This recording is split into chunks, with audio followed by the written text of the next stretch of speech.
Good evening বন্ধুরা, কেমন আছো তোমরা? আশা করি খুব ভালো আছো। আর আমিও ভালোই আছি।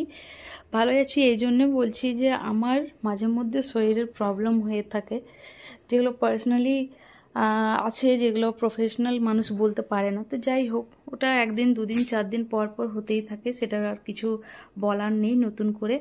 আর এই যে লঙ্কা গাছটা তোমাদের সাথে শেয়ার করছি এটা আজ আমি 3 মাস আগে লাগিয়েছিলাম। পাতা আর ফুল দিচ্ছিল, ফল হয়নি, সেই জন্য আমার খুব মন খারাপ ছিল। আর তার জন্য হয়তো আমি এটার ভিডিও করে নিয়ে দিইনি কোনো দিন, যেটা তো ফল হচ্ছে না। আমি কত কষ্ট করে লাগিয়েছি, একটা ফল হলেও বলে না মানুষ যে সার্থক। কোনো গাছই লাগালে ফুল হলে ফল না হলে খুব মন খারাপ লাগে। তো এত দিনে পুরো লঙ্কা পাতা মানে পেকে পুরো হলুদ হয়ে গেছে, কিন্তু 2টো লঙ্কা ধরেছে। সেটাই তোমাদের সাথে আর কি শেয়ার করছি, কারণ আমার খুব ভালো লাগলো যে আমার লাগানোটা কমসে কম হয়েছে, যে সার্থক হয়েছে। লাগিয়েছি যে কারণে আমি এখান থেকে কিন্তু লঙ্কা নিয়ে খাবো বলে লাগাইনি, জাস্ট দেখতে খুব ভালো লাগে গাছ টাছ এসব আমার। আর আমি এটাও খেতে ভালো কেন লাগবে না, কষ্ট করলে সব জিনিসটাই ভালো লাগে। যাই হোক, তাই তোমাদের সাথে শেয়ার করলাম। আর এইদিকে আমি বিকেলবেলাতে রেডি হয়ে পার্ক চলে এসেছি, কারণ এখন একটু নিজেকেও দেখছি, নিজের টাইমটাও করছি। কারণ নিজেকে টাইম না দিয়ে না নিজের শরীরের অনেক রকমের প্রবলেম। তো হাঁটাহাঁটি না করলে না শরীরের প্রবলেম হচ্ছে, তোমাদেরকে বললাম এখনই শরীর খারাপ। তো তার জন্য একটু হাঁটতে যাই। সকালে কিছু হয় না, সকালে অনেকটাই ব্যস্ততার মধ্যে থাকতে হয়, তো সুবহ কুছ নেই হো সকতা। তাই আর কি চলে এসেছি পার্ক থেকে হাঁটাহাঁটি করে। মাঝের ক্লিপটা আমি নিতে পারলাম না আর এরপর বাড়িতে এসে নিয়ে কাজকর্মতে হাত দিতে হবে। আজকাল ডিনার বানাবো, আর স্পেশালি কী বানাবো সেটা তোমাদের সাথে শেয়ার করব। মালপোয়া, যেটা আমার খেতে প্রচণ্ড ভালো লাগে। আর তোমাদের সাথে तो आज क्या स्पेशल मैं बना रही हूँ आप लोग के साथ जरूर शेयर करूँगी। तो आज के स्पेशल কি বানাচ্ছি, রান্নাটা এমনই জিনিস যে কোনো জিনিসই বানাই না কেন স্পেশাল মনে হয়, কারণ নিজের হাতে বানিয়ে খাওয়াটা একটা আলাদাই অনুভূতি। বাইরের থেকে তো সব কিছু কিনে আনা হয় খাওয়ার জন্য, বাট মানে নিজে করে নিয়ে খাওয়াটা একটা আলাদা অনুভূতি। এক তো শেখা হয় যে আমি কি বানাচ্ছি বা কি, শেখার পর কি হয় ওই জিনিসটা নিজে খাওয়া হয়, আরও 4জনকে খাওয়ানো হয়, তো সেই জিনিসটা কিন্তু আলাদাই। আর এই দিকে আমি সব কিছু কিন্তু রেডি করে নিচ্ছি, যেটা বানাবো তারপর তোমাদের সাথে শেয়ার করব। আর আমার কিন্তু এটা খেতে প্রচণ্ড ভালো লাগে, তোমাদের কেমন লাগে জানি না। আর যা নিচে রেখে দিয়েছি কিচমিচগুলো, কারণ পরিষ্কারই ছিল, তাই ভাবলাম ওখানে রেখে নিয়ে নেবো চট করে।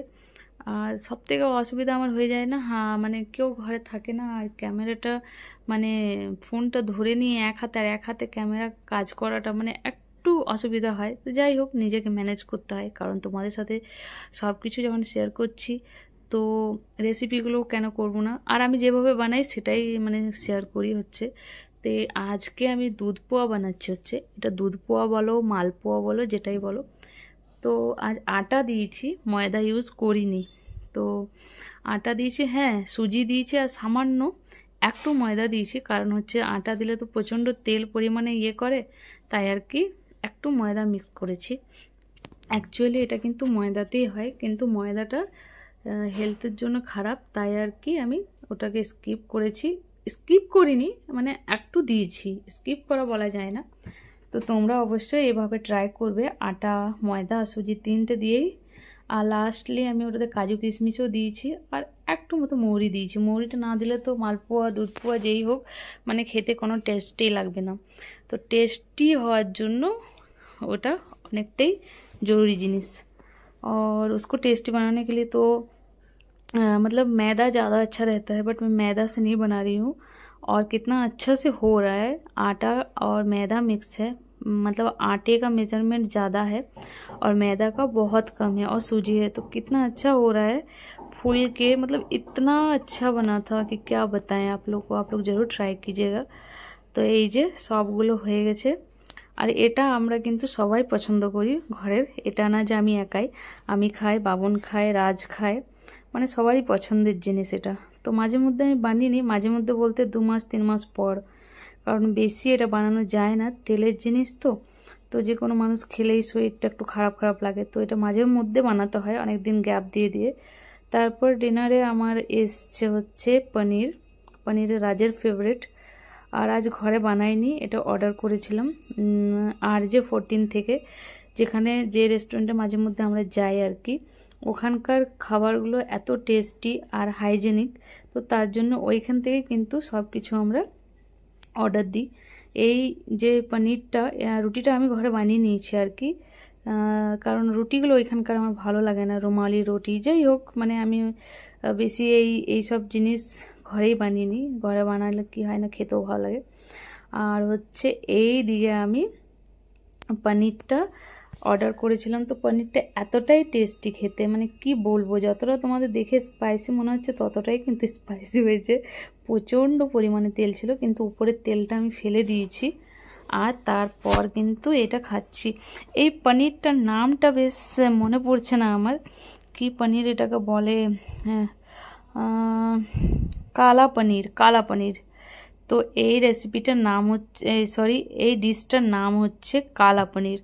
আর এটা এত টেস্টি, মানে কি বলবো, মানে আমার এই পনিরটা অর্ডার করলে এটাই আনি। আমার ছেলেরও খুব পছন্দ, আর খুবই স্পাইসি, মানে এতটাই ঝালের জন্য আমার হাজব্যান্ড মানে বাবন পছন্দ করে না ঝালও বেশি, কিন্তু আমার খুব ভালো লাগে আর ছেলেরও খুব ভালো লাগে, তাই আর কি এটাই অর্ডার করি। দেখো দেখে নিয়ে মনে হচ্ছে না যে এইখান থেকে হাতে নিয়ে খেয়ে নিই।